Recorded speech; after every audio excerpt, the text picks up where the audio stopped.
That sound you're hearing right now is everyone trying to be really, really quiet because we're doing a holding page, and on screen right now is telling everyone what's going on. But everyone is in the Hangout, and they're all trying to be really, really quiet because we're trying to have a nice subtle start, and it hasn't worked well, has it? Anyway, welcome along to a cup of tea with an Englishman in San Diego with myself, Leonard Sultana. Hello there, everyone. How are you? It is exactly 1 week since Comic-Con 2014 crashed to a halt. Because Comic-Con never just fades out. It always just, everyone just kind of collapses into a heap. It's always fun when that happens to see everyone kind of get into that kind of mode. Right. I also quite liked as well because I watched the hangout that the San Diego unofficial blog did a couple of days ago, and I did quite like that because their intro is the countdown to Comic-Con, and it was something like 362 days to San Diego Comic-Con 2015. Because yes, the countdown has already begun to next year. It's ridiculous. But let's get 2014 out of the way first. Thank you very much indeed for joining us. It's a pleasure to have you here. We have a number of viewers who have joined us. Hopefully you're joining us via the Google Plus event page. Do click on the Q&A button at the top of the page, on top of the window with the video, because we would love to have you talk about Comic-Con with us for kind of one last time. I say kind of because this is called The Aftermath Part 1. Because hopefully we're going to have another one of these next week. But this is down to the availability of a special guest. We will talk about that in a bit. But we have a number of special guests with us today, which is fantastic. And all of them, we've been talking before we went on air, all of them slightly shell-shocked from their experiences, and still 1 week after Comic-Con, just about getting their breath back. So let's go down the line and let's find out who has joined us today. First up, we have Megan Gotch, the nerdy girly. Hello, Megan. How are you? Hi, I'm good. A little sleepy because I'm the earliest time zone, but I'm good. Well, you've been doing the kind of like the podcast, so like roundabout at the moment, because you've been speaking to Tony about Tony B. Kim, Crazy Big Comic-Con, on his Hangout, his post-con thing. You've been sort of like really wrapping up the con nicely on the site. How's things been going on the Nerdy Girly? It's going really good. We've been writing a lot, getting everything hashed out about what happened at the con, and we're having a fun time writing about it and reliving it together. But now I'm getting sad because I really don't have anything else left to say about Comic-Con. I mean, this is going to be it. This is going to be the last thing. So. Oh, okay, you say that you don't have anything anything left to talk about Comic-Con. So it's been a pleasure having you joining us, Megan. Okay, take care. Cheers. Yeah. Thank you very much. Well, hopefully we'll have something contributing. So thank you very much indeed for joining us. Next down the line we have Mark Serby, one of my fellow English compatriots. How are you, sir? I'm well, thank you, sir. We only got back yesterday. Oh man, wow. How's jet lag treating you? It's not bad at the moment, but yesterday was a killer. Well, I mean, we were talking about this as well, because I have encouraged our guests to have a cup of tea to hand, and you turned around and said, well, what about those people who don't drink hot beverages? So are you on the Red Bull at this point? Are you just kind of trying to juice yourself up? I'm just constantly drinking water, because all of a sudden I seem to have completely forgot how to drink water, so now I'm just refilling all the time. Yeah, that sounds about right. We're going to be talking about the hints and tips that we were given and we gave out to people who took part in Comic-Con this year, and water was certainly on the agenda, and that you just kind of like have to learn how to ingest that much fluids. So no, brilliant. Thank you very much indeed for joining us, Mark. Next down the line from the Nerd Element, we have Kimberly Walton. Hello, Kimberly. Hi, everyone. Thanks for having me. Oh, not a problem. Someone else who's been... Have you done the Nerd Elements kind of post-con wrap-up as well? No, I have 3 podcasts to do today, so it's gonna be one of those busy days. So, yeah. And you started with us. Oh, bless. Thank you. Thank you. Thanks for coming. Oh, hang on a second. Let me just kick that out there. Right. We also have ourselves from the Nerd Truth. Representing that particular collective, we have Mr. Jesse Lynn. Hello, Jesse. Hi, how are you? Thanks for having me. Oh, it's a pleasure. Thank you. Because we always seem to ask your partner in crime along, but he's always busy on a Sunday. So Yeah. so it's good to have you join us. How's your week post? Fighting jet lag, fighting the post-con depression. So it's a little bit of both. Unfortunately. Let's all wipe a tear as we all suffer that. No, listen, we're all there, man. Deal with it. Yeah. Yes. Next on the line is somebody who, the moment he joined the Hangout, I shouted at him. Yes, Hello. you did. Yes, I did. Hello, Chris from. Hello, everybody. How are you, sir? Doing wonderful. Just catching up on the sleep as best I can. Yeah. Well, on every single wall I've been on, not just the UK ones, but also every single wall has been people just going around posting the pictures of the 1 or 2 Funkos that they have managed to pick up at Comic-Con this year and just gone, what have I started? What rabbit hole am I now heading down? And I gave fair warning. I'm partially blaming you. Yeah, you are. You're the warning shot. You're the one that sort of goes, okay, if you don't be careful, this is what happens. This wall is. Oh, good lord. Yeah. Okay. I think I'm tempering myself at this point. So brilliant. Thank you very much indeed for joining us. And last but certainly not least, hello, Alyssa. How are you? I'm fine. Alyssa, How are you, Leonard? I'm fine, thank you. From the friendsofcci.com/forum. How has the forum been in the week since Comic-Con? A lot of what people are talking about is rehashing. A big thread has been things that you missed, that you wished that you were able to have done, and that's getting a lot of traffic. We've also been talking about swag. One gentleman is doing. Is categorizing everything that people got at panels. So we have a list of for next year of what people gave out this year, which is really cool. Of course, Game of Thrones. Game of Thrones is at the top of that. For some of that swag. I personally have loved a Marvel poster, an almost Mondo Marvel poster that they did. I came back on Monday, so I'm back at work like 4 days and kind of hating on work a little bit, but you know. Hey, we all. Oh, yeah. Well, I mean, I think that's the one thing that I'm really kind of happy about, that people are still talking very positively about con. I mean, there are. I mean, we'll start with that. I think the whole business of. Things that you may have possibly have missed this year. Actually, before we go any further, let's finish off the intros, okay? Because I always get ahead of myself. Number one, by all means, if you want to contribute to the conversation here on Google+, if you're watching on the Q&A button, click on that. It's up and running.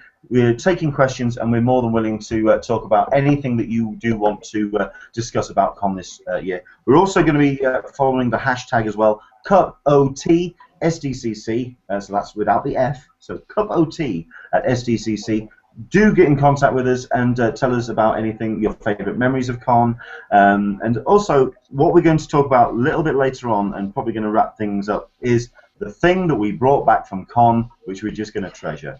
Because we always, I mean, I think we bought an additional bag of luggage. We sort of like, we didn't ship anything back this time. We actually just bought another suitcase to stick it all in. I mean, we all come back with just piles of swag and things that we bought. So what is the one thing on the top of the pile? I've already asked the guests at the Hangout, so hopefully they'll pick out some gems of what they've brought back from con this year. So do interact with us. Do let us know what your memories were, and also the things you brought back, and also how you found con this year in terms of good and bad. We want to try and keep this particular Hangout very positive. We want to look at the positive aspects of con, because why not? It was certainly heralded as going to be one for the ages. It was going to be one that you were going to remember. And I think it's safe to say they delivered, absolutely. If anything, for sheer scale, because a lot of people have talked about just the amount of walking they did. The off-site events didn't just have a small element around Comic-Con. It was Comic-Con. It was this beyond the convention center. It was absolutely immense. And yeah, you're talking about things that you missed. Well, we'll start with we'll start with you, Alyssa. I mean, you obviously you were busy with one or two forum things as well, and as well as trying to enjoy the con yourself. Was there anything that you kind of didn't get around to seeing? Quickly, two things. One was I missed the panel about convention, the geek bubble and conventions that I had wanted to do before. I just completely spaced it, which is my own fault.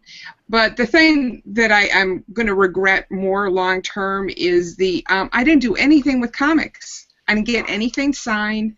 I didn't look at any pages for artwork, which I really had wanted to do, and I just exclusives and meetups and friends took precedence and free swag.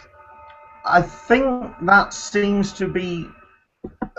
I'm going to go down the line. I'm going to find out what everyone's thinking, thoughts on this, but that seems to be kind of the line I've been hearing from a lot of people, that while they didn't attend as many panels or they didn't go with the intention of what they wanted to do, it ended up being the people that they met. That was kind of the highlight, that's brilliant. That's beautiful, man. That's let's all hug and sing Kumbaya. Oh, that's air hug. Yes. Air hug. Brilliant. But yeah, that certainly was the vibe that I've been getting, purely because I think there was so much to see. You didn't see everything, so but that was cool. Is there anything that you wanted to do, Christopher, that you kind of missed out on? Definitely wanted to get into that Marvel panel, and it wasn't for lack of trying. We got in line 11:30 p.m. on Friday night, and we were about 100 people from the door when all was said and done. Wow. And sat there till 11:30 at night. You lightweight. Yeah, exactly. Well, we had a party that night. We are going to be talking about that very shortly. Yeah, okay. That's a whole. That could be a hangout of its own, all about the whole H thing. So Yes. no. Shall I? Yeah, I will. No, I don't want to tease him. I don't want. The Marvel panel was really good. Yeah, I've watched every ounce of video online since then that I can find. So. Well, yeah, we'll talk about that as well. I mean, the turnaround of video. We'll come back to that as well. Jesse, anything that you wanted to do but couldn't get you round to seeing? The two things I wanted to do was go to the Arrow panel, which I've never been to an Arrow panel since going to con, and the Gotham zip line. I never got around to doing that because the line was always so long for it. Yeah. Lines are just insane this year. Insane. That's really about it. Everything else I got to do, except Funko, obviously, but that's for another time. Yes, I think 2014 is going to be the year of the F word. Yeah. It's the F word is certainly Funko this year. Kimberly, I think everybody has a story about Funko this year, and they're all ended heartache. Yeah, it was certainly preview night, because preview night is obviously the night when you want to try and get what you can when it comes to the exclusives, and Funko, they kind of didn't help themselves, but we'll come back to that. So, Kimberly, yes, anything that you wanted to do that you didn't quite manage to make it to? No, not per se. I did leave the Orphan Black panel early, which I regret, but I had to get in line for Hall H that day, so When was the panel? It was from 6 to 7, and I was told that wristbands might be given out soon, so I left. But I probably could have stayed for the whole time. But I just had to make that decision, and I really wanted to be in Hall H on Saturday. So sometimes you just have to suck it up. Yeah. Yeah. So you got in. Okay. I saw half of it. Yeah. Who did Hall H on Saturday? By show of hands. 1, 2. Okay. What time did you queue up? Jesse. It was 10 a.m. I believe. Okay. Friday. Wow. Mark. 6:30 in the evening because I only did the Warners. Oh, right. Okay. I queued up a little bit earlier than that. We will talk about this shortly. Yeah. Excellent. Thank you very much indeed, Kimberly. Mark, anything that you kind of missed out this year?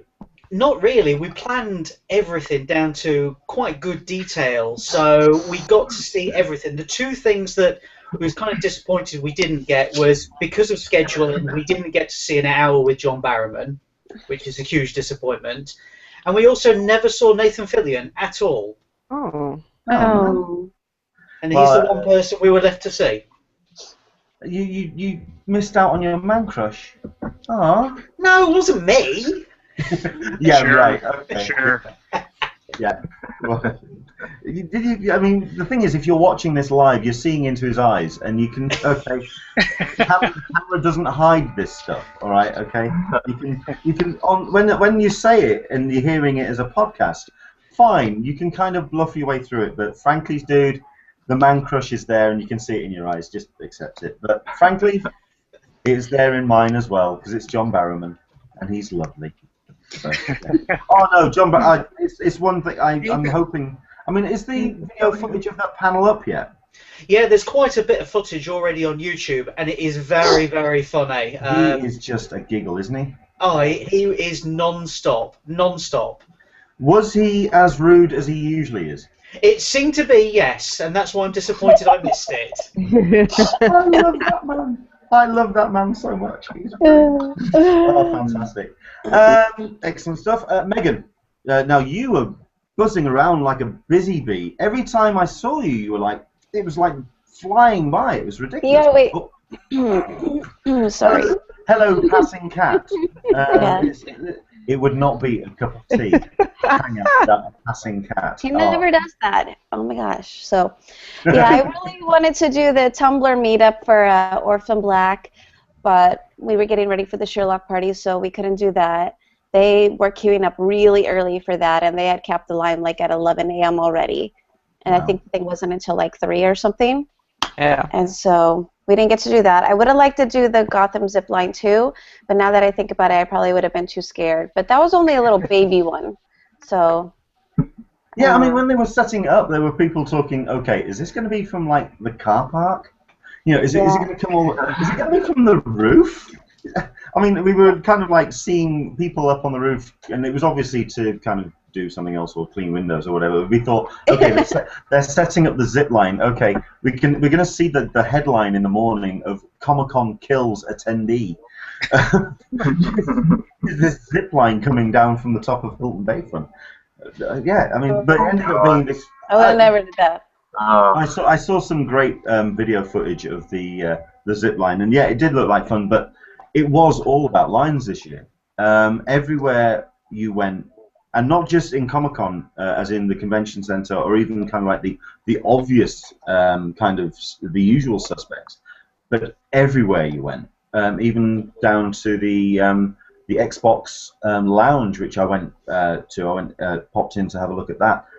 Queues getting into that, and I think we all kind of saw the Game of Thrones, the Survive the Realm That lines. was crazy. It's just it was all about lines this year, but it kind of meant that you met line buddies, kind of. So kind of swings and roundabouts.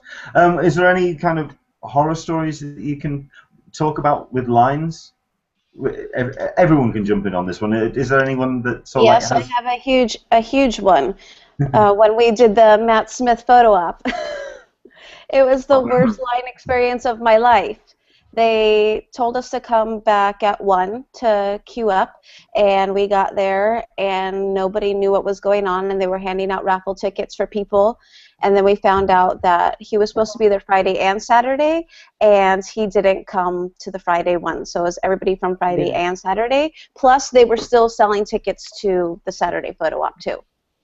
And they did not know what was happening. So they gave us the raffle tickets with the number, and they said come back, and they would call the numbers at 2:15.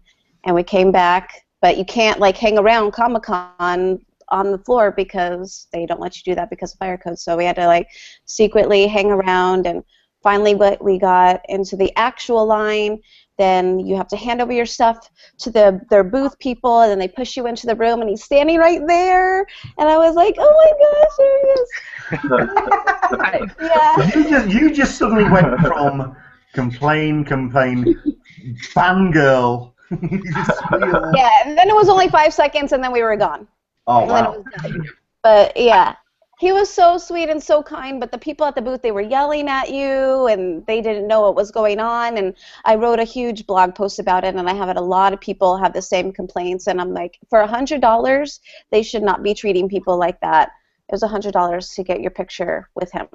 I had to get my money back because I had Friday. I paid for an autograph and a photo op, and they were like, he's not going to be here. Come back tomorrow. I'm like, I'm going to be in Hall H all day. Exactly. There's people who had to do that, and then trying to get a refund was really horrible, too. I was really, really close to saying I wanted a refund, and it wasn't even my money.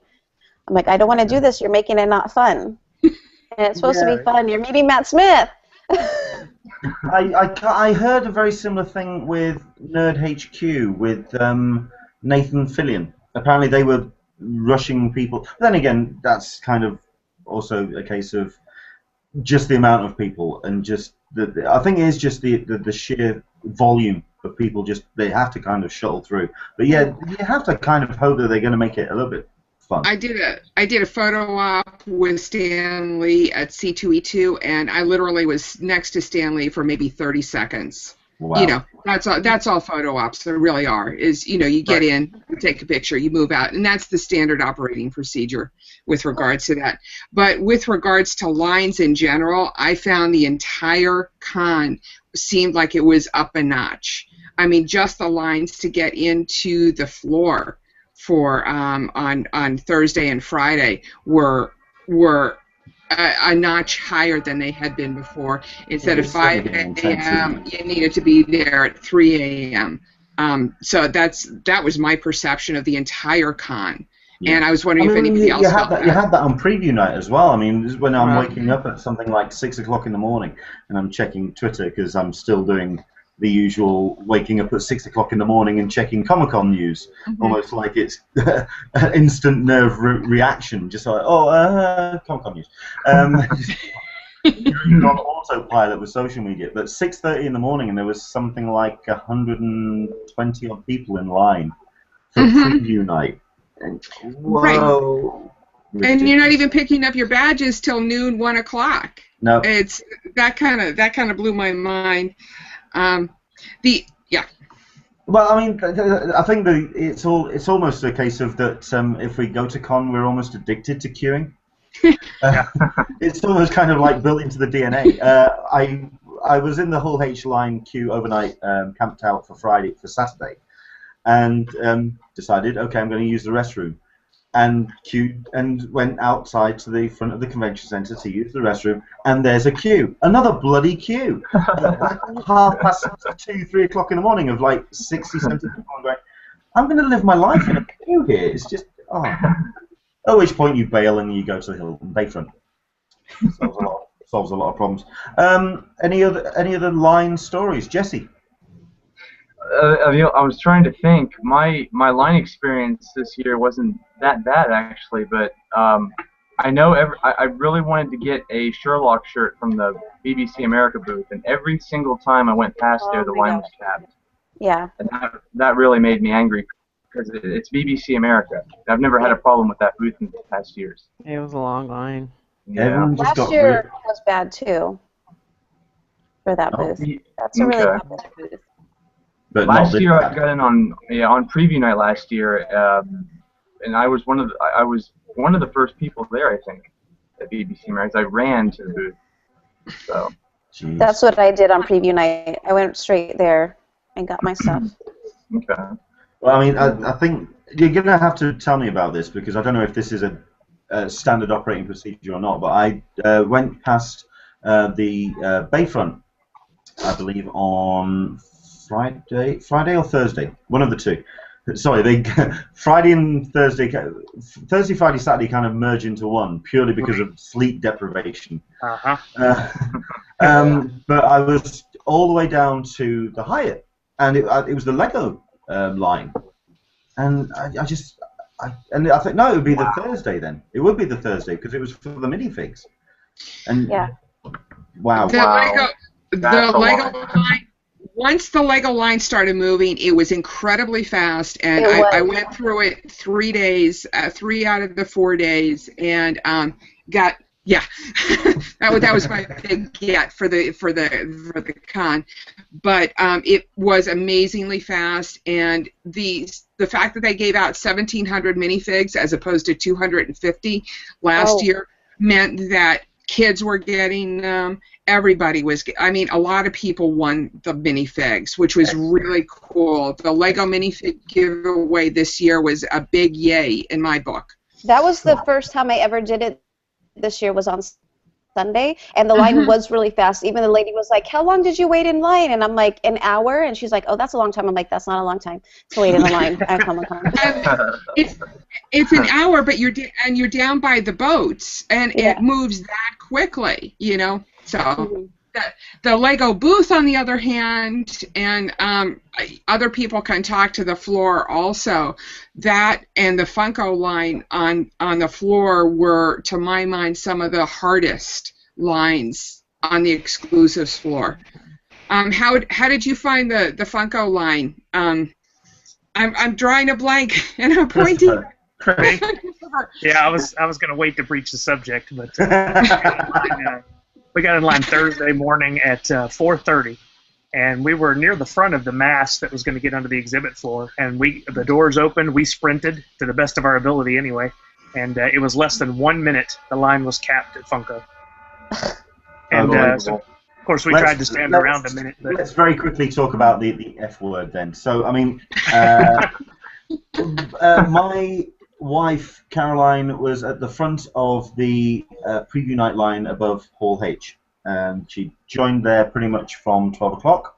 She was there with Jesse, with Alyssa, and she pretty much maneuvered herself to the front of the line, so much so that she got interviewed by NBC on television. If anyone can find the link to that footage, by the way, I would pay very good money to see that because I haven't seen it yet myself. But she was through the door first. She went to Funko first, and we're talking 30 seconds, and the line was capped. This is exhibitors. This is guests of exhibitors being sent to buy stock from the Funko line, and that is problematic to me. That's awkward. Yeah, the same thing happened with Hasbro. We were the first in line on the sales pavilion side and ran straight to Hasbro, and they had one door, and they merged these lines into one door and tried to get people through one door, so we got squished, and then we ran, and it was capped. The Hasbro line was ridiculous. It was capped, and they had them alongside a wall, but people would walk up to like the Hasbro line and just like slip in. We sent somebody to go check the line, and they were just able to slip in. And so all these people, and it had to be like hundreds of people on like the back wall, thought they were in a line, but they weren't really. It was pretty bad. I think that's probably the last time I'm going to do that on preview night for Hasbro. I think it was. I will praise Comic-Con as far as I possibly can, each and every time. Their organization really does keep fluid, and they really do try their best. It's really difficult when you have that many people wanting that few items, and you do have hurdles like exhibitors bringing guests and kind of creating lines before the doors have even started, or before the doors have even opened. I think when you have that many people, it's very difficult to have volunteers marshal that amount of people. So a lot of people were just out of luck. It was just so difficult to achieve. We've got a couple of people watching, including someone that we were hoping to try and fold into the guest list, which is Angie from the Nerdy Girls. She's saying that certainly for photo ops, the photo ops are better at smaller cons. You get a minute to say hello, discuss what kind of pic you want, and say goodbye. Comic-Con is not the place for these photo ops because they were rushed through the Barrowman pic in much the same way that Megan was. And I think it is just the amount of people. I mean, at the end of the day, we're talking 140,000 people at the con, but there was way more than that in San Diego. Yeah. San Diego was rammed. Right. Yeah. I would love to know what the figures were from the city themselves. San Diego was packed to the gills. It was insane. Okay, any other line stories? Mark, did you get yourself caught in a line at all? Right, well, here we go. Let me tell you a tale of ships and whales. Go on. The actual answer for this is no, perfectly fine, all weekend. That was an anticlimax. I'm sorry, but we stood in the queues. We knew we were going to be there for an hour or something, and we got in. That was it. We had no problem with queues at all weekend. Certainly for preview night, with people, because I posted a video about from 2013 of what it's like to queue up for preview night, and so all these people. And I filmed it 5 minutes before and then 6 minutes after, and it goes from an absolutely full sales pavilion to nobody, and you can just walk straight in. People were kind of, if you weren't going for the exclusives, you could kind of move around. But then, if you were wanting to do something specific, Hall H, let's crack this little nut open then.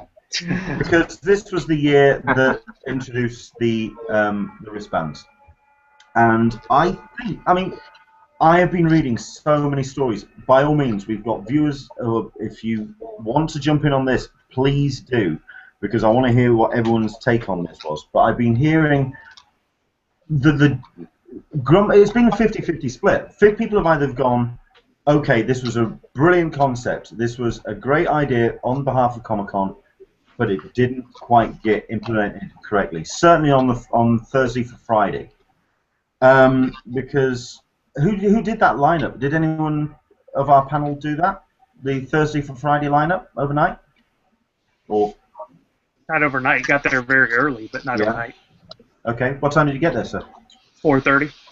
Okay, and did you got your wristband for that? We did. We were the final group, Group D. Okay. So I mean, that kind of shows that you didn't have to do the overnight queue. I mean, I think we've all seen the footage and read the story of the Friday for Saturday with the people that were queuing up from 4:30 the afternoon on Thursday. Yeah, Thursday for Saturday. Okay, that's just a whole horror story. Crazy. Oh, no, fair play to them. Dedication. That's what they want to do. Fair play, but that's just the whole point of the wristbands was it was supposed to combat this, and it didn't quite work. What was everyone's experience of the wristbands? I went to the talkback panel, and it seemed like a great majority of the people at the talkback panel liked the wristbands, but I don't have any personal experience. So in general, I think it was more of a positive than it was a negative. Sure. I think the major issue, certainly on the Friday, was that they handed out the wristbands when the line formed outside the Hilton, going down. I always want to call it Convention Way, but is it Martin Luther around the back? Anyway, outside the Hilton Bayfront. And they handed out all the wristbands and then opened up the doors, or opened up the line so they could cross to go to the tents, at which point everyone just piled in. And everyone was at standing room in the tents for about an hour and a half, because everyone just went blah, blah, blah, and they all just packed in like sardines. They didn't walk them across, they didn't ease them into the tents, so there was nowhere for anyone to sit or kind of, and and then they had to kind of like move everyone back. So I think because this was the first year for it, it was all about learning. It was about working out the best way. I mean, I personally, for Saturday, I felt that it went smoother. I queued up from 12 o'clock, but I was joining a couple of friends who had queued up when they spotted the unofficial line at 9:30 in the morning. Right. The reason why I joined a line team is because, as a number of people know, I was working the con as a staff volunteer this year, and I did a shift on Friday morning at Room 2 for Artist Alley. I finished my shift at midday and went straight down because I was receiving texts all the way throughout my shift saying, "Okay, the line's starting. The line's starting. You need to get down here now." And that was another example for me of Comic-Con doing their absolute damnedest under the situation that they had, because there were people that were queuing up from the night before, from Thursday, very early on Friday morning, and they ended up moving them to the orange barriers by the Godzilla line, the Godzilla experience over on the grass by the bayfront. I personally can't see a solution to Hall H. It's something I'm wanting to write a blog post about over the next week or so, because I can't actually see a way of doing it, because people are just going to gather. I mean, I've been reading all sorts of possible solutions. Lottery tickets. That's going to just be incredibly problematic, especially when everyone just then jumps on CCI for being unfair. The next person I hear suggesting using Petco Park, I'm going to clip round the ear, because what the... Honestly, okay, if you're watching this and you feel, okay, why don't we all just use Petco Park? Okay, the organisers at Petco don't like Comic-Con in the first place. They don't want the expansion to go ahead. They want the park to be expanded. They would also charge Comic-Con into the ground, which, as a non-profit organisation, they can't afford. And also having that many people in direct sunlight to not really see a great deal. Okay. And I've heard people say that, well, people go to ball games in Petco Park and they don't have a problem with it. That's not the same thing as Comic-Con fans. I had somebody pass out from heat exhaustion in a Lego line that was close to me, and that was only for an hour on Friday. You know, can you imagine if that was, you know, a 3-hour, you know, you were sitting in your seat for the entire day in direct sunlight, and you didn't want to get up because you were afraid you were going to lose your seat.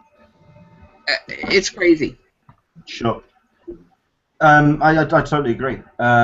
So I think Petco is off the table. So let's talk about what else we can do, or what Comic-Con can do. But I feel like they tried. They had a lot more security out there. And I think with the Friday into Saturday lineup, the fact that they changed the rules just for that day, I think kind of irked people, because a lot of people were told that the line wouldn't form until the last panel went in for Friday. So I think a lot of people got shut out that way, unless you knew and you heard. Like, we had heard that the line was forming, so I think the first time we went down there was like at 11 a.m. But if you hadn't heard that and you were going back after the last panel went in on Friday, you would have probably been locked out. And there's nothing they can really do about that. I'm trying to work out the numbers, because I've been trying to do a bit of research into this. If you had come out of the panels at, was it 6:30, 7 o'clock? Would you? When was it? Because I mean, I was reading tweets about all 6,500 wristbands have been handed out certainly by 2 o'clock in the morning, with 150 people behind the line. The Comic-Con's bad, but it's not that bad. So they were obviously the line just started earlier and earlier this time round, and that's obviously down to the popularity of the lineup for Saturday. But it certainly got awkward. But you're right. I mean, we had pretty much from around 1 o'clock. You didn't just have some of the volunteer higher-ups or the staff higher-ups come down to try and manage the lines. I keep forgetting her name, the person who organises the line for Hall H, and I don't want to mention her name just in case. But she was there pretty much from the word go, trying to manage an unmanageable situation. Eddie Ibrahim came out at something like 1:30, 2 o'clock, just to kind of get an idea for himself of what was going on. So it was. I think they are trying their best. I think they are absolutely trying their best, but they're fighting a very large wave, and you can't hold that back, I think. Okay. Anyone else want to weigh in on that? I mean, does anyone have any possible solutions? Unfortunately, no. I wish I had the answer. I know that we're 7 bloggers trying to solve Comic-Con nightmare, and I'm certain that there's late night meetings about this because they've just gone. We're trying as best. We're implementing everything we can. The only solution I have, it would help on the floor. It has nothing to do with Hall H because I am so far removed from that. I tend to think that if on the floor, if more booths, more of the popular booths like Funko, Mattel, Lego were ticketed upstairs in a similar fashion to Hasbro, then we might alleviate some of the frustration with the exhibitor friends in line capping in the Funko booth. But that's not going to do anything for the Hall H problem. And I agree. It's the Hall H is a real conundrum because, as John said in the talkback panel, you put one line down and another one's going to pop up, and you put one. Because it's wasn't there just something like 3 lines forming for Hall H on Friday? I heard that too. Ridiculous. Absolutely. So we've got a number of people commenting. Oh. Were in line. Did anybody have a final count? A final count. Did anybody have a final count of how many people were in line? Was it? I heard it was like 24,000 or something. Like that. I was like, oh, good God. Wow. A lot of people. That's crazy. Okay, considering that the whole idea was that you get the wristband, it gets to the end, and then you make the decision whether you need to then go off and do something else. When you are, when you're all the way down down by the park, beyond the marina, then I think you need to kind of think perhaps, you know what, I don't think I'm going to make it in for Warner Brothers. Yeah, very, very painful. We've got a couple of people who are joining us. Thank you very much indeed for clicking on the Q&A button and joining us. We have Michael P. who joined me for an attempt at doing one of the Hangouts while we were at Comic-Con. It didn't go well. It ended up being kind of like a recording thing. So thank you. Thanks for joining us, Michael. He has got understandable issues with the way that it went this year. He's got a number here. The wristband option caused new problems. Yes, I agree, but I also think that its original idea was about solving a bigger problem, and I think it solved the bigger problem. But you're right, it did cause some knock-on issues. You're absolutely right. I think the unofficial line created problems as well. I'm going to find it difficult to talk about that because obviously I kind of was part of that unofficial line. I think. Does anyone have any opinions on that unofficial line? I'm just going to step out of this for a second. So, anyone? Everyone's just shaking their head at this point. I was a part of it too, so I can't say anything. So was I. I think Jesse was as well, weren't you? Yeah. Yeah. Yes, I was. I think The problem which people have stated in the past is if you disperse people from an unofficial line and literally tell them to go away, it'll form somewhere else. And it'll possibly form somewhere where it can't be managed, and people's lives could be at risk from traffic, from just organize. The people want to queue. If people want to queue, there's got to be some kind of something in place to kind of accommodate that, and it gets a bit awkward. Carlo has joined us and says there needs to be consistency with the rules for lining up, and if they really want to combat camping, there should be legitimate consequences for those who do. I've been reading this as well about taking badges off people. What does everyone say? There's some very horrified faces on my screen right now. Anyone's thoughts on that? Doesn't it in the booklet say that there is no camping? There is no camping allowed. Correct.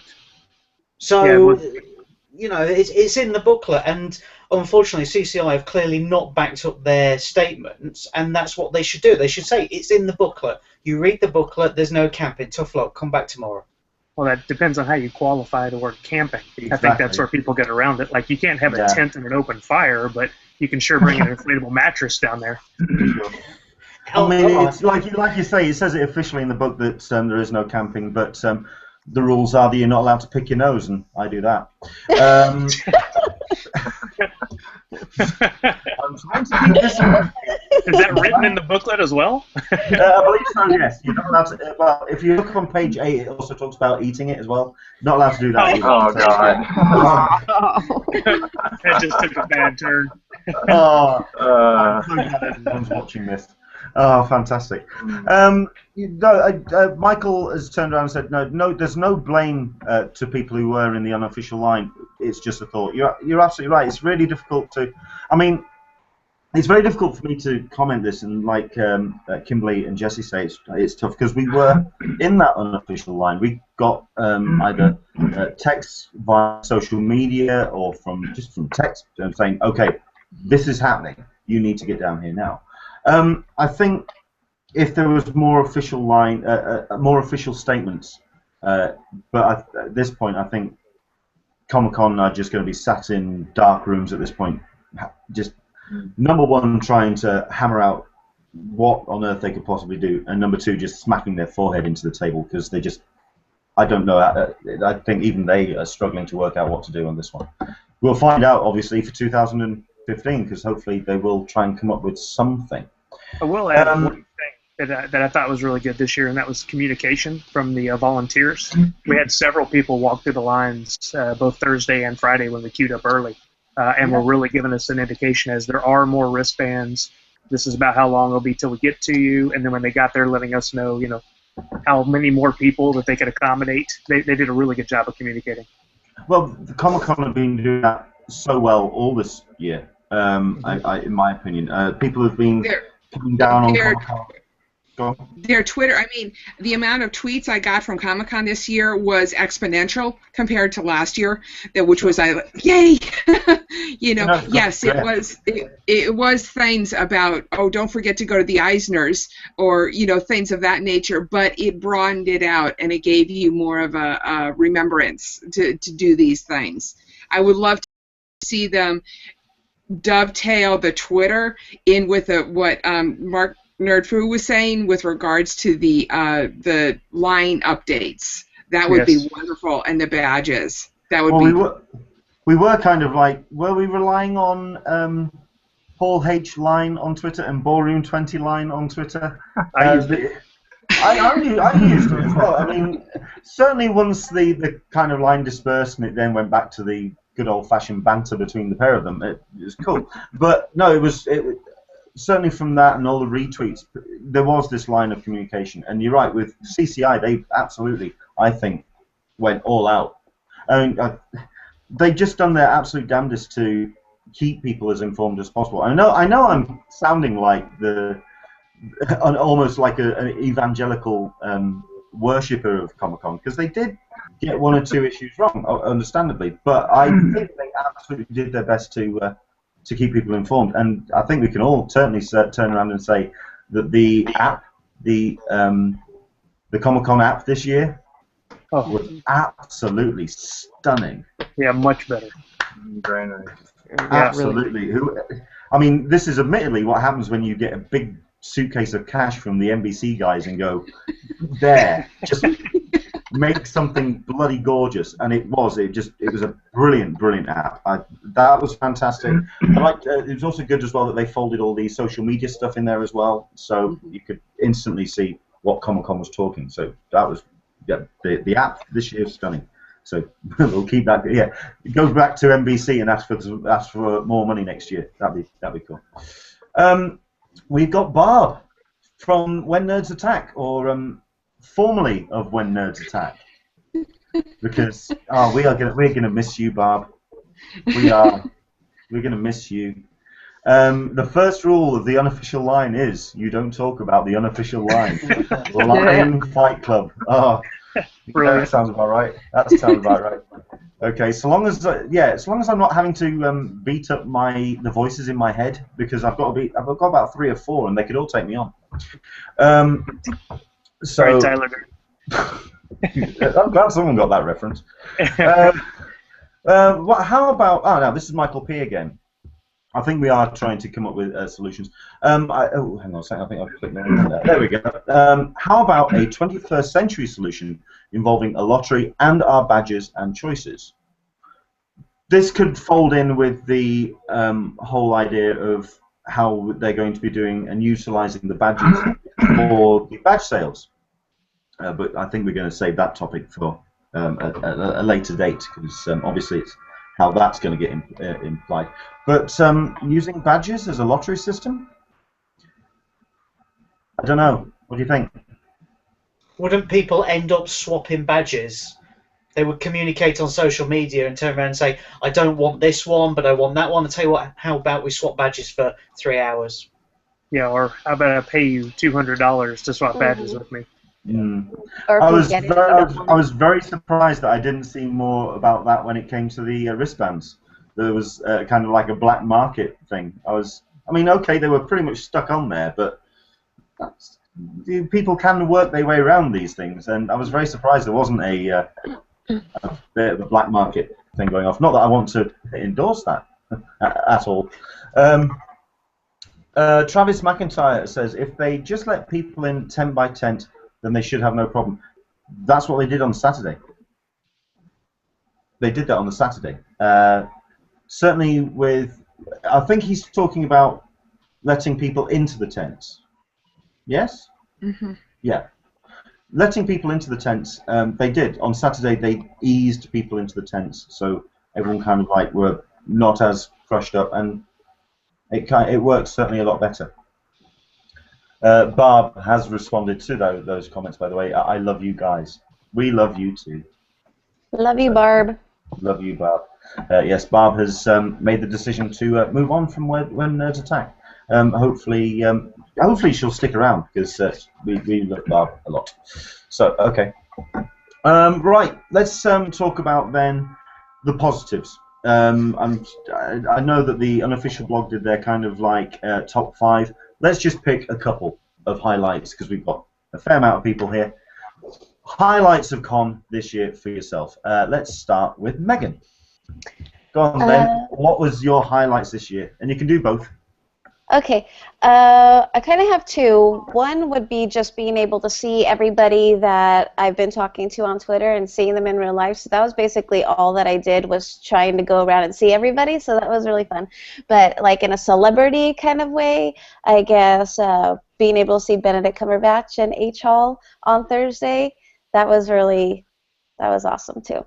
How close? I'm like, I'm not going to try for the Hobbit, so I went to the Penguins of Madagascar panel and just walked right in and had my press badge. I got up really close. I got some nice pictures of him, and it was really cool to see him and John Malkovich. John Malkovich was a really funny guy. So. Well, I mean, Thursday was very, very weird for Hall H, because you could just walk in. It was just bizarre. It was noon. What was that, sorry? It was noon when I walked in. Oh, wow.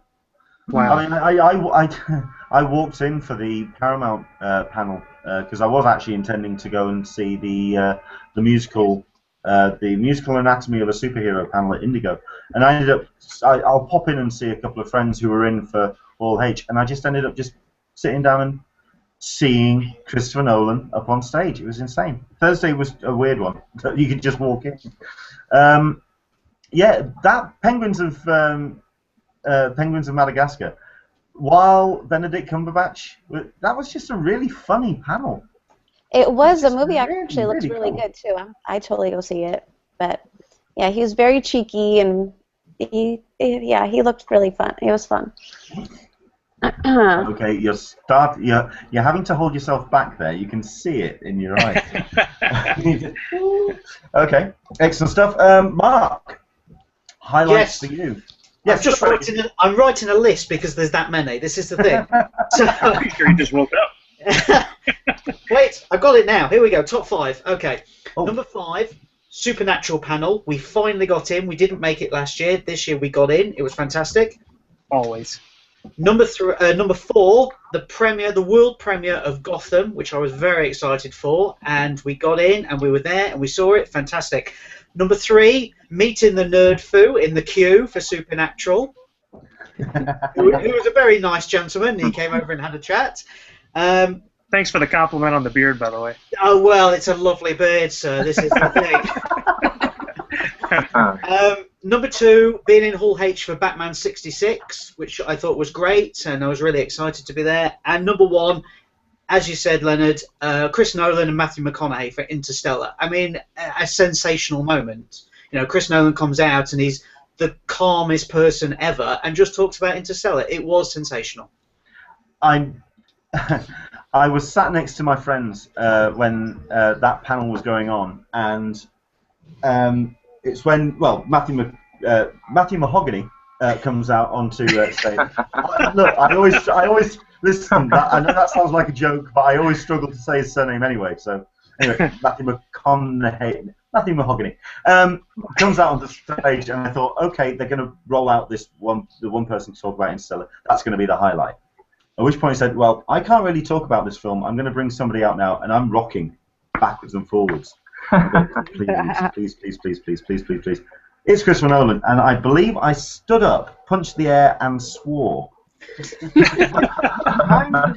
Didn't help when I suddenly looked behind me at the VIP seats and realised that a producer had plonked 3 8-year-old kids directly behind me. That was a bit embarrassing. I didn't kind of like go, okay, I'll watch my language from here on in. But it's Christopher effing Nolan. Get in. Oh, I was well happy. Yeah, absolutely. Okay, Kimberly. I did say we were going to do 2, but bring it. Okay, Mark went for 5. You can pick anywhere between 5 and 2. Go on then. Your highlights. I'm going to encompass it into 1, but I've got a quick story real quick. And I think you were there, Leonard, and Jesse too, when Lee Pace came out to the Hall H line. Yeah. I have no common sense at like 2 in the morning, so I took the most horrible picture ever, and I decided I'll tweet this out to our followers, because it's not a ton of followers, but I'll just share it with them. And then the Daily Dot picked it up and put it in their article and then retweeted it to all their followers. Wow. So now my horrible picture is everywhere, and I've got people have made memes of it. It's outstanding. But I would say the amount of pictures that I took with celebrities, I think Stephen Amell was probably my favorite because I had to touch him. So yeah, I think that's it. And not to rub salt in the wound, Mark, but taking a picture with Nathan Fillion and Alan Tudyk and John Barrowman, those were just... Oh, yeah, thanks for that. Yeah, brilliant. I'm sorry. Thanks, yeah. I'm sorry. It's amazing how quickly you can go off somebody, isn't it? I'm just going to close my PC down now. Forget it. It's incredible. Oh, but yeah, I mean, because I was relatively close to the front of that whole HQ, it's when we kind of got all woken up. But I was still kind of vague, half asleep. It was a mild night. It was okay. But I was still half asleep. And then we having someone come up and going, are you a Hobbit fan? I went, yeah, I'm queuing up overnight to see women who kick ass. No, that's the only reason why I'm queuing up. Yes, I'm a Hobbit fan, absolutely. You may want to be awake in about 10 minutes' time. Well, I'll give you a warning. Okay, Oh, nice. bring it on. Nice. But the cool thing about it was, because, like I say, it was relatively near the front, and there was about 10 or 15 Brits in a bit of a group, in a line group. While it was great that we all kind of had the time to individually get pictures, and there's a very cheeky picture of my wife Caroline and Lee Pace, which is rather cute. It was great to actually marshal the UK group into a group photo, because I actually said, okay, listen, you're going to get asked for individual pictures, but could you please take a picture of us as a group? And that was just a really great moment, just to kind of have us all as a group. And I know that I think Jesse did as well. You got your little collective further down the tent. It's just okay. All right. This is not going to turn into a pissing contest, okay? But no, it was a night. And not only that, but from what I've been reading and hearing as well, they just didn't stop, and it was really obvious as well that they had just gotten off the plane. Sort of like the eye gunk was still around. Andy Serkis, he was like rubbing his eyes. He was just desperately trying to wake up. He was really obviously was just off the plane, but they were just so sweet, and they were just. And Lee Pace is really tall. Yes, he is. I didn't quite. I mean, I knew he was tall, but I'm 6'4", and he's tall. 6'5" at least. Jesus, he's a handsome man. Anyway. Okay, that's as close to nerdy girly squealing as you're going to get from me. So there you go. Unless this conversation turns to Neil Patrick Harrison, then all bets are off. But no, yeah, you're absolutely right. That was a hell of a moment. Jesse. Trying to think. There's several. I'll try to do like 5 real quick. Obviously, even though they didn't talk, the Batman Superman footage, which I'm going to say was awesome. You were conned. I'm sorry. You were robbed. You were absolutely robbed. Yes, I was robbed, but you know what? It's apples and oranges. I'm not going to worry about it. The Avengers footage, which was amazing. I took so many pictures with celebrities this year. I got to meet Brian Quinn from Impractical Jokers and Tell 'Em Steve Dave, and that was a huge highlight for me. Met Evangeline Lilly, because I'm such a huge Lost fan, and I got her Squicker Wonkers book signed with Jesse. We have to go back. So that was pretty sweet. And then, really, I mean, just getting to spend the entire con experience with my extended nerd family, which was like, that's really the thing that keeps me coming back every year. No, yeah, I'll go along with that. Aww. No, you're right. It's all about the people. I think that is absolutely why people keep coming back. We can see as many exclusive clips as we like, and we can get to meet the celebrities as we like. Just the amount of people, and not only that, but the amount of people I didn't get to see this year, beyond in the social media section. There's so many people that I have to apologise for not seeing this year. I set up the Google Plus Comic-Con group, which has got a nice number of people in there, and they all, a large chunk of those were in the Hall H line, or they were meeting up places, and I didn't see any of them. Oh, man, it was just so painful. But yeah, absolutely. Chris, highlights for yourself? Yeah, I think I have 4. Okay. One was we won tickets into a Star Wars HitFix party at the last second. Oh, wow. And while we were there, we got to meet Seth Green, Zachary Levi, and I met Nigel Daly, who is the president of BAFTA and works vice president of Screen International. Super nice guy. Whoa. Hung out with him for like 45 minutes. He took a picture of me and tweeted it out on his personal account. I actually helped him draft the tweet while we were standing there. He was just a great guy. He called me his friend in his tweet, which that was nice. Oh. You're gonna have to remember that next time if you come up to London. Oh, definitely. Yeah, I'm going to be staying with him in one of his houses, I'm sure. Space on the sofa, absolutely. He's got some space up there. When we didn't get in for Saturday for DC and Marvel, we went over to Nerd HQ because I kept saying I still haven't made it to a panel in the last couple of years. So we went over, and of course, everything's sold out. But we're walking around, and somebody comes right by me with a volunteer shirt and says, "Free panel tickets to Resurrection, come this way." So I followed him over and sat front row for the Resurrection panel, saw Omar Epps, and I can never remember his name, the guy who played Red on that 70s show was there, and some of the rest of the cast. And then when we left that panel, everyone from that panel just queued up in a line. I didn't know what it was for, so I just got in the line.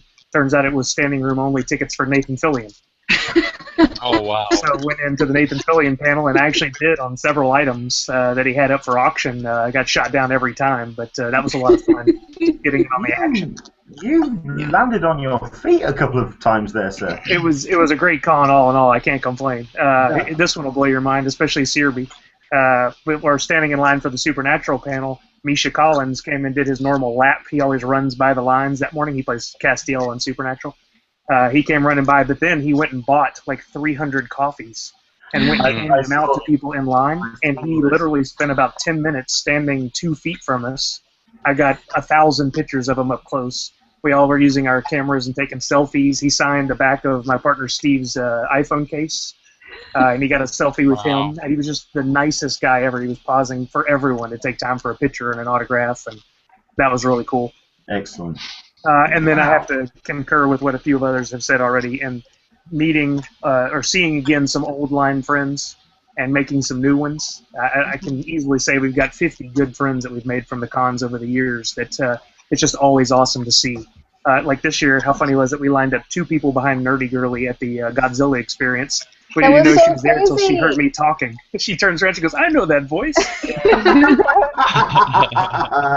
Otherwise, I might not have seen her, but she was right there. It was too funny. And then Searby, we saw in the line for Supernatural, so that was awesome. Oh, wow. I noticed that, or discovered that a lot myself, in that you were using Twitter or using social media to kind of like coordinate each other, and you spent maybe a couple of hours missing each other, and then the moment you connected, every 5 minutes you just kept bumping into these people. It's right. Like, oh, right, okay. Now the dam's being bust open. We'll just keep bumping it. Oh, hi, Megan. Yeah. Always just keep bumping it. It's incredible. We'll do Alyssa now, and then we'll come because we've got a bunch of highlights that are coming in on the Q&As. Alyssa, highlights for you this year? I probably have about 3 or 4. First off, I queued up in 6A for Thursday for the Legends Last Ship NASA panel, and I got in. Legends, it's coming out next week, broadcasting. I gotta say, Sean Bean, it looks really good. I got to see the preview on that one, to catch it. Last Ship, that was fun. I really enjoyed Jane, Adam. He was spectacular in the Last Ship panel. But the highlight of that was being 4 rows from Buzz Aldrin when he was talking about what he was thinking when he first stepped foot on the moon. That was, that was. What did he say? I'm sorry? What did he say? He was thinking about his the body waste system and hoping it really worked because he really needed to go to the bathroom. He was as sharp as a tack, really brilliant. The whole panel with the Mars rover lander guy was spectacular. Just Seth Green moderating it. That was for me that was the highlight. Secondarily, I got the Lego exclusives. That was my Saturday moment. But thirdly, and just to echo what everybody else has said, it was the meetups. I had a lovely forum member, Doctor who did the breakfast meetup for us, and we had an amazing turnout for that.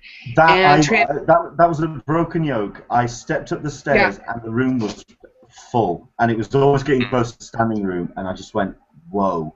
Yes. That was incredible.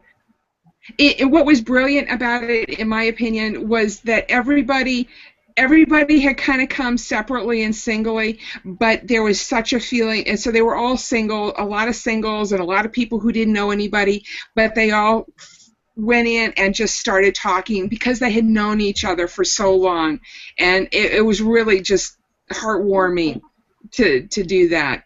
So it was. I was so, because that was on the Friday, and I had to go and do my Wednesday. Wednesday, sorry, and I had to go down to sorry, get the mind melts there. Yeah, it was on on Wednesday, and it was just an incredible. I only got to spend like 15-20 minutes wolfing down my breakfast and catching up with people. But it was great to put faces to names. Certainly on the panel, it was cool. We've got a number of people who's talking about the highlights on the Q&As and on the Twitters. We've got Travis McIntyre, and Megan, this one's for you. My highlight was meeting Megan at the Sherlock party. Too bad I didn't stay. Hope the ticket I donated went good. Also meeting Tony, aka Crazy for Comic Con. That was something I really missed.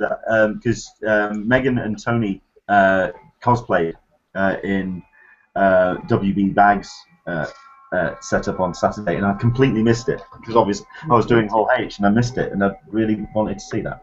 It's a shame, but I've seen pictures and you looked amazing. So thank you. It was so fun. Oh, that was cool.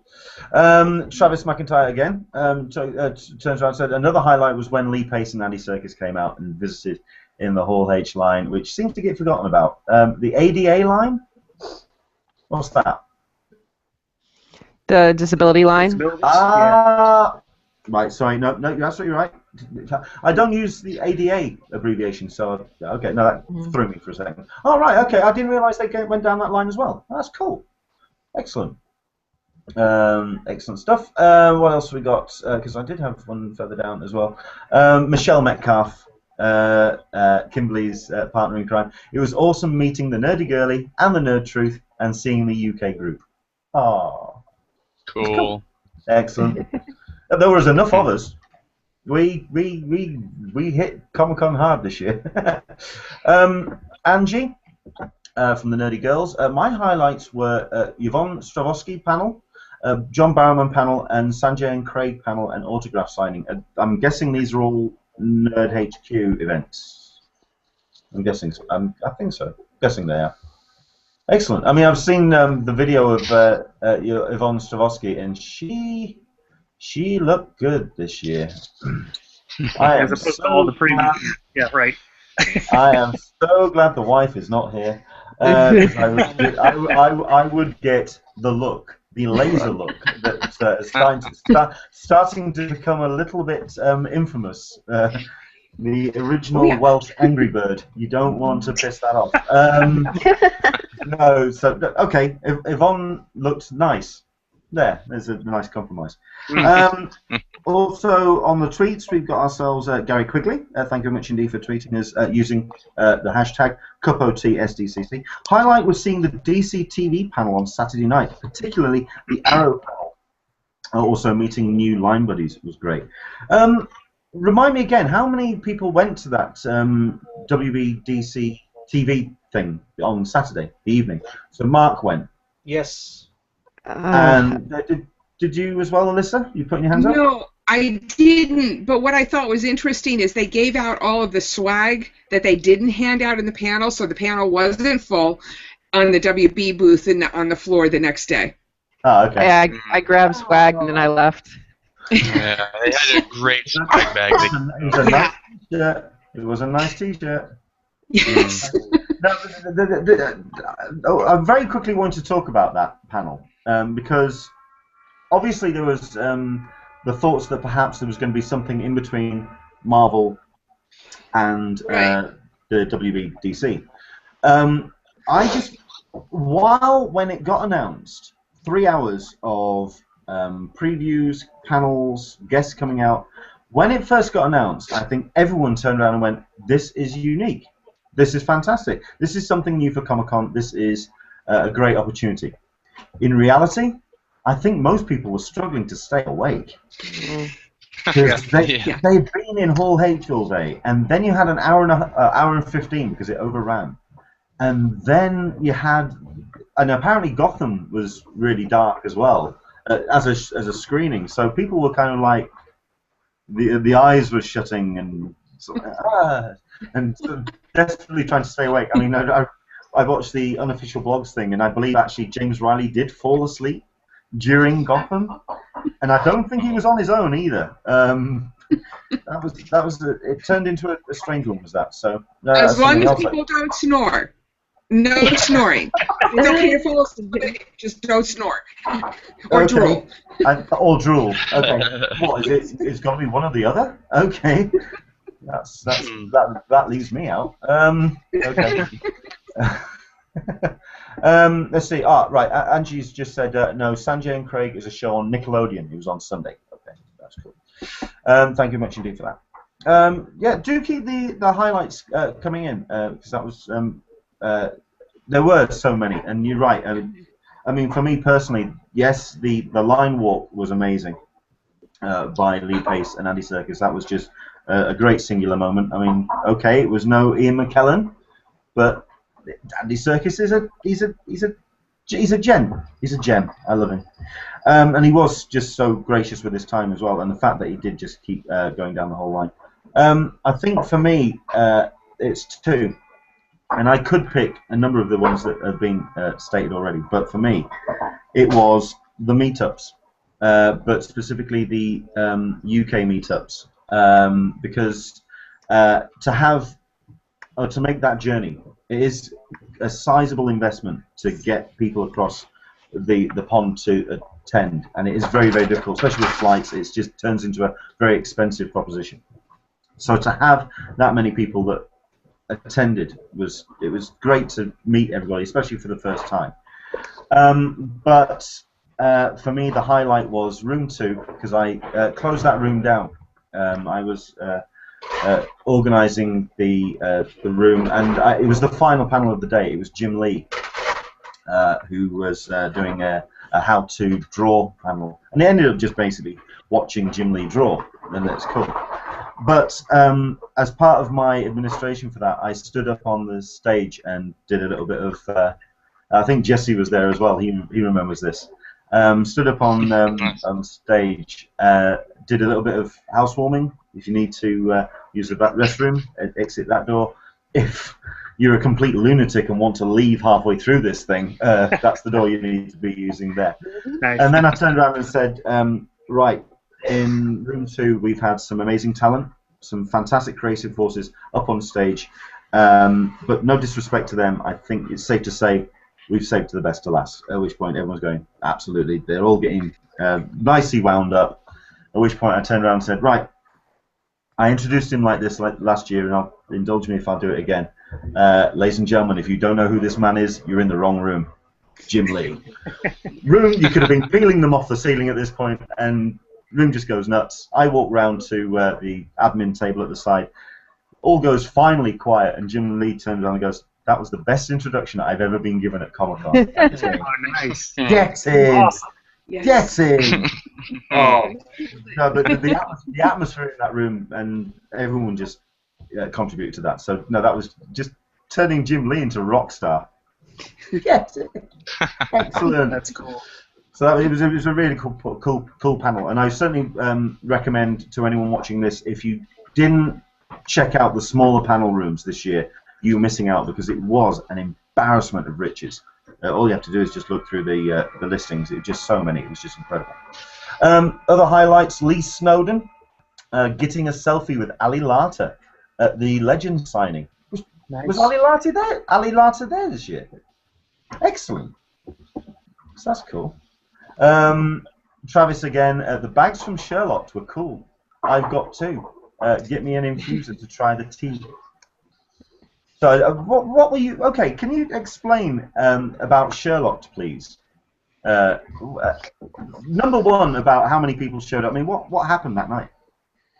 It was a really good night. Everything went really smooth. We were on the 9th floor of the San Diego Central Library, so we had a gorgeous view of Petco Park and just everything in the downtown area. We had almost 500 people show up. It was and it wasn't as crowded as last year. We had the whole 9th floor, so everybody could spread out. There's 2 balconies and an inside area too. We had Gemini perform.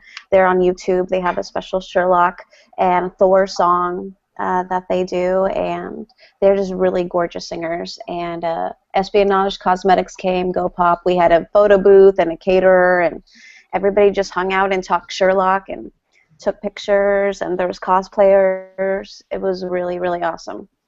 Well, I don't want to talk too much about Sherlock, because obviously we could just fall down another rabbit hole about what we can expect in series 4. 4? Yes. Yes. Yeah. Yes. Sorry, I always get confused, because I always seem to think there's only 2 seasons. There's not. We're up to the 4th. Cool. Excellent. Yeah, I mean, I've just been hearing really good things about that Charlotte party, so I wanted to talk about it really quickly, because there's so many parties. There was. Yeah, I mean, Caroline has turned around and said that next year she's probably not even going to do any of the panel things, and it's just going to be about the social end. I mean, did anyone get to go to any of the parties this year? I didn't. Oh, okay, we got a nod from Chris. Yeah, we did the that Star Wars Hit Fix one that I mentioned before, and that turned out real nice. And then we did Funko Fun Days on Friday. Right, I wanted to talk about that. Actually, how did that work out for you, the Funko Fun Days? Yeah, go for it. Because I've heard some kind of not so good comments about choosing friends over the general public. There's definitely some people that get I'm gonna word this carefully. They get pinpointed that are the biggest fans or collaborators with Funko, and they definitely honor them by giving them some extras that evening. I don't know if it's favoritism necessarily as much as a business practice to keep those people happy, but they do definitely spread the riches among everybody in that crowd. And this year they sold, I think it was 750 tickets, which was about 200 more than last year, where you get dinner and you get drinks. As you walk in, they hand everybody a mystery box. Go on then. What was in your mystery box this year then? Well, you get random stuff, but the most prized one I got this year was they give you the Freddy dressed as other things. This is Freddy as Deadpool, and you can see on the sticker, but there's only 300 of them. So already on eBay, these are going for $100 to $150 a piece. And all 3 characters I got in the box, I got Freddy dressed as Venkman and Freddy dressed as one of the Teenage Mutant Ninja Turtles. All 3 of those go for pretty big bucks. Some people would open up their boxes and get a figure there was only one of 96 or one of 48. Those through the roof. They had the Joker. They had there's just so many. One is who is it from Thor? Heimdall. What's his name? That holds the big. Heimdall. Yeah. Yeah, that one's just a beautiful figure, and that's going for $350, $400 on eBay. Wow. Now, when you're automatically checking the resale price, you know that you really do take your Funko very, very seriously. Oh yeah, I'm a collector for the value as well as the fun, but the value is always where I know I'm going right, Excellent. But they also during that will go just throw out random stuff, and they'll throw out some of their prototypes, which is the figures they use when they're first creating them, and there's only maybe 5 to 10 for each figure in the world, and my wife scored a Rocket Raccoon. Wow. Yeah, I'm not even going to look that up because we'd probably be tempted to sell it. That's going on a shelf forever. Yeah. Wow. But she always has better luck than I do. She scored 2 prototypes this year, and she got a good box and a couple T-shirts and a few other things. I mean, they just literally turn it into a game show and start throwing stuff out there. And she always turns out a bigger winner than the rest of us. Is she kind of one of those that sort of like uses her elbows as well? That it's like. Oh yeah, you don't mess with her. She gets into her concert mode, and there's no moving her. I just let her do her thing, and I reap the benefits. Oh, well, there you go then, darling. Now you know why he takes you. But that party was a lot of fun. We had a good time, and I think it was definitely worth the price of the ticket, considering that covered that entire evening, and you walk out with so much great swag. So we'll go back next year. I think that's the ultimate test right there, isn't it? Cool. Well, I mean, that's what I was going to wrap things up with the show in that with the things that we walk away from when it not just the memories, but also the physical things as well. Because I mean, a lot of people were talking about that the the swag wasn't as strong, or hasn't been as strong in previous years. But I think this year there has been some pretty impressive items that have been grabbed hold of. So I have asked our guests to pick one item. Well, I mean, Chris, I mean, is that your choice? Is that the one thing that you're gonna? It's tough to narrow down. We got quite a bit this year. Of all the Funko stuff, I think that was my favorite, just because it's so exclusive. But I did manage to get over to the Mondo booth and got one of the Groot Guardians of the Galaxy posters, which is just a beautiful piece of work. I'd show it, but it's still rolled up, and I haven't ironed it out yet, you know. But that's just a beautiful, beautiful poster, and anytime I can get my hands on a Mondo, I'm a happy camper. Oh, yes. Well, I tried. I really did. But getting over there was really tough work. It's popularity of things. Jesse, what did you... I mean, I roomed with Jesse this year. There's about 4 or 5 of us in a condo, and so I'm walking in with just my rucksack, and I usually leave it to Caroline to get the swag. But then this guy walks through the door, and he's got bags of the things and bags. What would be the highlight of your swag collection this year? The highlight for me isn't really swag per se. It's just that I got my souvenir book autographed by Jim Lee. No, Nice. you son of a bitch. Yeah. if you can see that right there. I knew that I was going to be closing the power room, and the one thing I forgot to take. You son of a... Con fail. Okay. I am super proud of this. Okay, he signed my badge. It's not. Okay. But it's not the same. Okay. I never took my book out of my backpack the whole con, so I was really lucky to have it with me at that panel. Wow, excellent. Because I think another thing that we can all agree on as well, that the quality of the souvenir guide this year was gorgeous cover, great paper. Mm-hmm. I mean, it was just begging to get signed left, right, and centre all the way through. But Jim Lee, you son of a... Okay, me and you are going to be having stern words, young man. Okay, I look forward to it. Kimberly, did you come back with... I mean, I'm seeing the Funkos at the back there. Yeah, I do. I have a lot of toys, but I feel like this is my favorite. And again, Mark, I'm sorry, but do you see how Nathan Fillion is touching me with both of his hands? And I look like I'm about to pass out. Oh my God! That's gotta be my highlight right awesome. Will you look at the grin on your face in the picture? I was about to pass out. I was very conscious of his hands. Very conscious of his hands. There you go. There's the quote for this hangout right there. Does he do the hands thing with men and women, or is it just the women? I'm just asking for a friend. That's all I'm asking. I would hope it would be for the men too. I don't know. Mark, calm yourself, please. Wow. I mean, yeah, they really went all out, and they did their best to get through. And when those pictures like that, that's excellent. Thank you very much. Yeah, thanks for sharing that. That was great. Mark, did you come back with arms of stuff, or were you too busy running around at this point? No, still came back with arms of stuff. The suitcase was quite heavy when we got to the airport. We were pretty close to the limit on it, I've got to say. Favourite piece that we came back with is probably the swag that we got from the True Blood panel. The last ever True Blood panel, and they gave these lovely bags out with a huge thick notebook in and a t-shirt as well. So it was kind of nice because I've got more than just a standard connection with that show.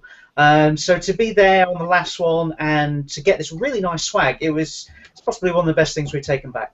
Excellent. Cool. Let's just see. I'm just keeping an eye on the Q&As coming in as well. So excellent. Have you got that to hand? Can you show us? I've got the bag. Is that a Funko Pop back there? Cool. Nice. Yeah, it's fine. Yeah, I think as wow, it just does remind the fans. Yeah, it's the final season. Yeah. Yeah, just to. Oh, and there's your note as well. Nice. Very nice. Very nice. Excellent stuff. Oh, hang on. Oh, I thought he was rooting around for the stuff there. Oh, excellent. Oh, cool. Megan, go on then. What have you gotten? This was my first year doing the Lego line. I had just heard about it on Saturday. My friend really wanted to do the Unikitty because that was on Sunday. And I'm like, oh, I love Unikitty. So I went and I lined up at 11. And I didn't care either way if I got it or not. But then when you get to the front and you're there with the iPad and you're going to push the button and you don't want to be a loser. And I was just like so nervous. And then I got it! Nice. Awesome. And I You were totally building, did you were that, building, and you I were got it, building I up just to a went big and then reveal there. you won, and I was like, yay! You really were building up to a big reveal then. That Yeah, and then I also bought a little doctor too. Oh, This one I bought. This was an that's exclusive at the cute. BBC booth, and it's Matt Smith dressed as David Tennant, and he has David Tennant's Sonic too. So those are my two favorite things. And then I also got a picture with Elijah Wood at Nerd HQ, and that was really, really awesome too because he was like my first crush ever, and he was just so sweet and so nice. So I was like about to cry when I met him, but he was just really, really nice guy. So that was I think nice it's to also see. because I've met you, Megan. Okay. Yeah. Every time you and I have to take pictures, I have to crouch really quite. Really. Okay, I'm 6'4", you're not. Yeah, I'm just gonna say a picture with Elijah because he's not exactly tall either. So I mean that must have been a nice. Oh, hang on. So we were like almost the same height. There it is. Oh, look at Nice. that's your Comic-Con power couple right there. Look at that. I was so happy. Yeah. Brilliant. Excellent picture. Thank you very much indeed. Which kind of just leaves me, I suppose. I think, I mean, from the wife's perspective, because it took 5 attempts to get it, and I'm not entirely sure which stand this was from, but we're big How to Train Your Dragon fans, and she did manage to get the final battle Toothless. I didn't even see that anywhere. Where was that? I'm not entirely sure where she got it, but it took 5 attempts to get it. Oh But my gosh. I would have bought that. In the room, but, Totally would have bought that. It's really, really nice. That's really good. So I don't think we're going to be opening that. But No. for myself personally, I'm going to pick. They're all pieces of artwork. Number one, if you go to my Google Plus page, you'll see a piece of artwork by. Oh no, I've changed it actually because it's now a Civil War thing. But before, it was a piece of artwork where someone had painted Lilo and Stitch.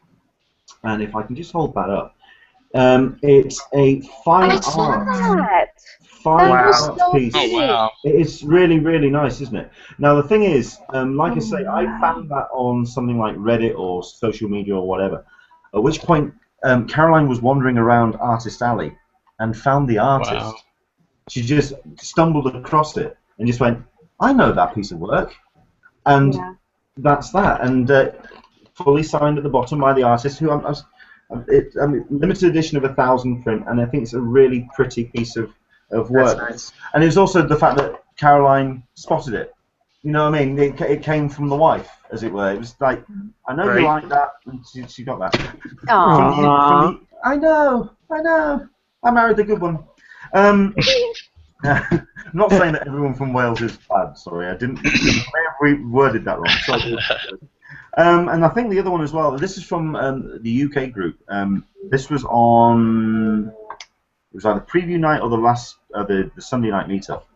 I'd mentioned that I was a fan of J. Scott Campbell, who's a cover artist and an artist for Marvel. At which point, one of the UK group attendees spotted this, which is the X-Men. I don't know if you can quite see that. Nice. And it's all the 3 covers as one big piece of artwork. And if I can just about show that, you can just about see to Leonard J. Scott Campbell. Oh, nice. That was just off the back of him mentioning it at the meetup. Him kind of passing the booth and seeing that he was signing and just took the chance and picked it up, and I thought that was just really, really nice. It was really cool. So yeah, it's stuff to frame this year for me, which was rather nice. And then yes, the UK attendees also put together a piece of artwork with myself and the wife as Star-Lord and Gamora. That is awesome. That's cute. Yes. I don't know if I can quite pull off Star-Lord. Now that I've seen the film, I don't think I can do it. I can't dance like that man. Don't talk about the film. I'm going to see it today. Okay, right, let's talk about Guardians of the Galaxy for 5 minutes. Right. Hey, don't forget Alyssa. Can I go? Don't forget Alyssa. I didn't say. So you haven't seen it, and Megan hasn't seen it. No. I haven't even gone yet. I want to tell you what I got. Okay. Okay. I'll just say this: you are gonna have an absolute blast. I can't wait. I only watched the first trailer, and that's it. And I knew from the first trailer I want to see this movie. It's going to be amazing. And so we tried to go yesterday, and it was sold out. So we bought our tickets for today, and we're going today. Don't talk about it. So much fun. I mean, from the word go as well, from like the opening credits, because while Hooked on a Feeling is used in the film and it is in there, I mean, the soundtrack, it's #1 in iTunes already. yeah. 93 or 96 million on an opening weekend. It's good. That's crazy. Yeah, So it's it's all word of mouth. I mean, God knows I will be going back for a second hit of that film and a third. It's just so much fun. It's just brilliant. So no, you're going to have a blast. So that was cool. I mean, people were talking about the fact that Guardians didn't show up at Con this year, but I think it was going to be a long shot anyway. I think we kind of discussed this before Con. Okay. So can I go? Oh yeah, I know you got to go to work. Okay, I'll let you get off. No. No, she didn't do her. I want to tell you what I got. Okay. Please? Oh no, I thought you'd done it. I thought you'd. Sorry. Go for it. Okay, first off, my son loves Blizzard stuff. He's a huge StarCraft fan. So they were doing pins this year. You get a blind bag for $4 on the pins. And this is, I don't know if I'm doing this correctly. Oh no, Yep. I saw these. Oh, Oh, wow. yeah. These Really were nice. amazing pins that he Brass got. pins. And yeah, these were the four big ones that he got, and these are his pride and joy. And I got. I'm wondering, you manhandling that. Those aren't going to go down well. Is that allowed? Oh no! They're very stable. They're very, they're not. These are the ones for the that are colored. So but they're brass, or they're nice. a solid metal. So. Nice. Excellent. Nice. Okay. My thing was that I got all of the exclusives at the Lego booth. My son pulled it through for me, and Mom rewarded him with money to spend at the Blizzard booth. That's the bribery. Absolutely. But I got all of the exclusives at the Blizzard booth and the minifig, so I am absolutely thrilled. The poster that they gave away at, and you could kind of see it over my shoulder. That's the one in the center. It was almost a Mondo-esque poster for Guardians of the Galaxy. Is absolutely getting framed. That's my big one. And of course the rocket. Nice. I was like, oh, I love it. And he stands up, which is the cool thing. His tail. Actually, so if you are looking on eBay, his tail, so he's got a tripod thing, and yeah, I'm excited talking about my exclusives. Oh, So, fantastic. one thing. So how much? And the other thing, one last thing was, how much did everybody lose weight? I mean, I was lost wondering 3 that pounds. too. I only walked, only stood, didn't do anything all day. I didn't lose weight, but at least the chins have gone down to 3 to 1. It was all kind of, and the muscle tone on the legs. I tweeted a picture of Friday morning. I actually ran once I'd gotten my Friday. Once I'd gotten the wristband, I actually ran into town to get new shoes because my shoes disintegrated. No word of a lie. They literally fell apart. This is not even an exaggeration. It was the amount of footwork you had to put in. So yeah, we are going to send, I think we all talked about this before we came on it, we're going to definitely send a shout out to the mighty Jerd, to Jeff, because he put out some fantastic tips this year, and certainly putting the walks. I mean, you were talking about doing the walk over the bridge. Was it Alyssa? Yeah, it was me. Oh, it's you. Kimberly. Yeah, the bridge over by Hilton, because I was staying at the Hilton. So we did that. I don't know how many times, and whew. Yeah. It comes in handy, doesn't it? Yeah, It was a walk. It was a walk. Excellent. Are you having to get off, Alyssa? Yes. Okay. Well, everyone say goodbye. Bye. Number one. Bye, Alyssa. Before you disappear, where can people find you, and where can they find about the forum? Friends of CCI /forum. That's where to find me. Friends at Friends of CCI Twitter. Excellent. Thanks, guys. Alyssa, Bye. thank you very much. Take Bye. care. Bye bye. Okay. This is I'm where gonna figure out how to this hang is up where now. one by one everyone passes out and just sort of like leaves me all alone. Okay, let's go down the Q&A. Barb from When Nerds Attack, she got the Guardians of the Galaxy poster as well. Excellent. It is a great piece of artwork as well, because it's James Gunn was tweeting a number of these over the last couple of weeks up to the run-up of the release of the film, all fan created, and I think there was a booth at Con which just presented them all as these fan pieces of artwork. No, it is a great poster. Angela Copley. Now, has Angela been on the Hangouts before? But I've spoken to her on a number of on Twitter and bits and pieces. So it's great that you're watching, Angela. Thank you. Highlights: Gravity Falls panel. I didn't know anything about that show. Or is it a show? Is it a film? The Disney Channel show, I think. Okay. I mean, I think it's all tied in with this as well, because Marvel Animation Panel announcement of the Guardians of the Galaxy animated series.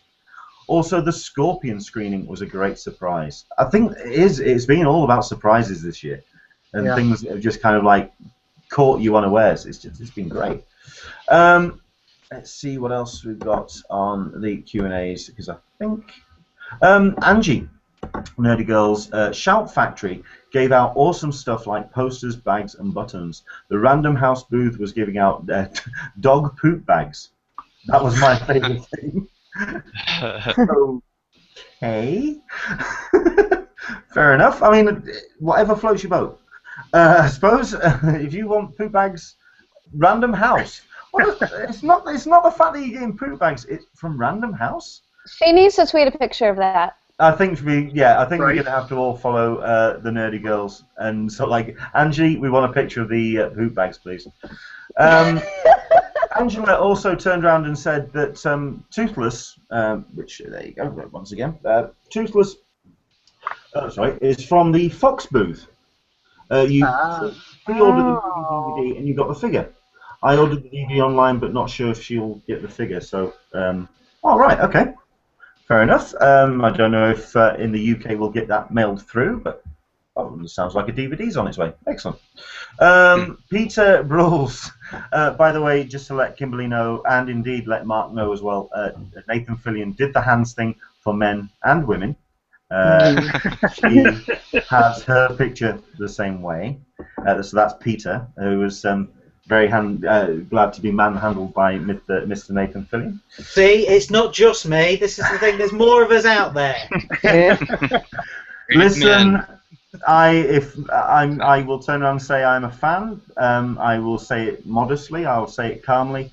However, if Nathan Fillion and I were ever in the same room, I'd not exactly say I could promise that I wouldn't react in exactly the same way. So, no, you're absolutely right.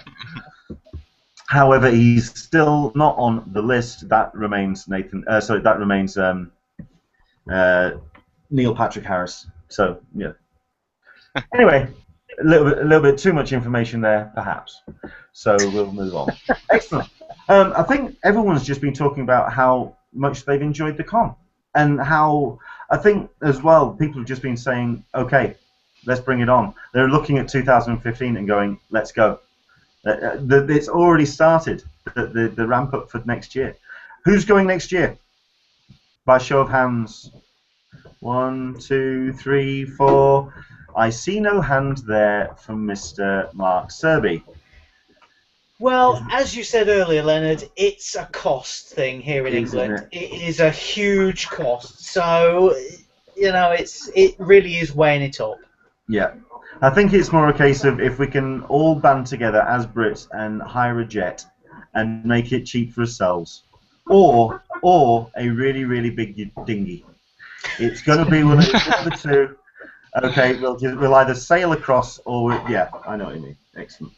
Right, I'd like to say what we're going to try and do. This I've kind of put this out as the Aftermath Part 1. I'm hoping that we're going to have Aftermath Part 2 next week. And here's the plan. We're going to do... This has been very much about the positives about Comic-Con this year, and I think everyone's agreed. It's just been a really fun con this year. There has been one or two major issues, and that's what hopefully we are going to talk about with... now that I've said it, yeah, we're going to tear apart Comic-Con. And hopefully David Glanzer is going to join us, who is the head of public relations and press for Con, and who very, very kindly got me my Comic-Con mug this year. Nice. So, Nice. that was nice. Jealous. Very nice.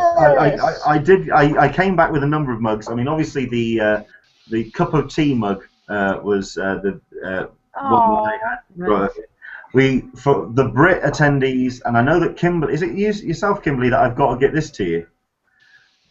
The UK attendees mug. I don't know that I ordered one, but I will get one. And the yeah, I want all of those. and yes, the official Comic-Con mug as well. So I've got a whole bunch of mugs from a cup of teas next year. Where can I get one of those cup of tea ones? Yeah, Well, I want this all one. of them, please. Okay, we'll have to talk about merch once Okay. we've come off air. Okay, that's fine. God, this is where I have to set up shops and tax havens and anyway. Right, so that's the plan. That we are going to hopefully talk to David Glanzer next week. Sorry. So do pay attention to the Twitter feeds, and we'll do what we can. Thanks to everybody who has joined in on the Q&As. Like I say, some brilliant comments, especially when it came to the Hall H thing. It needed talking about, and it's something that I think more discussion will be happening next week. Thanks to all of our guests. If you'd like to very quickly tell us where people can find you. And yeah, once again, thank you to Megan. Thank you. Oh, it's been a pleasure, as always. I know this is one of 3 podcasts you got to do, so hopefully we haven't talked you out completely. No, and where I can have one people, more tomorrow, too. excellent. Where can people find you, Megan? I am the Nerdy Girly on Twitter, Instagram, Facebook, everything, and my blog is thenerdygirly.com. Excellent. Where can people find you, Mr. Mark Serby? I'm only on Twitter. That's the only place I rock. At Mark_Serby. There you go. You see, I always pronounce it wrong. I say Serby. Serby. But there you go. Excellent. Thank you very much indeed, Mark. Kimberly, where can people find you and indeed your entire collective? Everything is The Nerd Element, so Twitter at The Nerd Element and www.thenerdelement.com. Excellent. Likewise, another collective, The Nerd Truth. Where can people find you, Jesse? We're on Facebook at The Nerd Truth. We're Twitter at Nerd Truth, and Instagram we're at The Nerd Truth. And then my personal Twitter is at The Seventh Candidate. Which is a fun Twitter to follow, can I just say? If you Oh, are thank wanting. you. Oh no, I like that. It's the 7 as a number as well. So the 7th candidate, yeah, absolutely fun follow. And last but not least, Chris, where can people find you? Definitely come visit us on thenerdfoo.com, and we've got all of our Twitter handles and everything there. And if I could just have a quick second for one plug, we are giving away a prize pack of SDCC exclusives right now. That giveaway ends on Tuesday. We've got 4 exclusives that we're giving away, so please go enter now and get your chance to win. No, I'm not going to promote that at all because I didn't win the backpack. It's not too late to win this one. Sorry, did I just... no, I didn't do that. You can't see on the... sorry, you can't hear on the podcast that I did just... yeah, okay. All right.